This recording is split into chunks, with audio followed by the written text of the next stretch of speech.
কত বড় ভুল! আসসালামু আলাইকুম রহমতুল্লাহ। মানুষ ভুল না করলে শিখতে পারে না। তো আমরা আজকে একটা কাজ করতেছি, কেসি গেটের উপরে প্লাস্টার। তো যারা মসজিদে এরকমভাবে কেসি গেট লাগায়, আপনারা সবাই কেসি গেটের উপরে যেই টানাটা দেয়, টানার উপরে প্লেন শিট দিয়ে দিবেন। আর না হলে কেসি গেট আপনাদের বানানো হয় প্রায় 7 ইঞ্চি পাশে, কিন্তু একটা লিন্টন হয় 5 ইঞ্চি।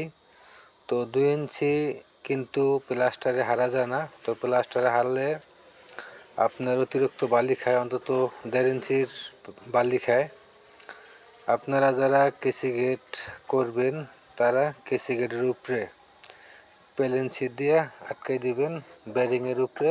তখন আপনার প্লাস্টার করলে কাজটা অ্যাকুরেট হবে এবং স্প্রিংগুলো নষ্ট হবে না। আপনারা যদি দেখায়, আমাদের স্প্রিংগুলো অলরেডি প্রায় বালিতে ঢেকে গেছে।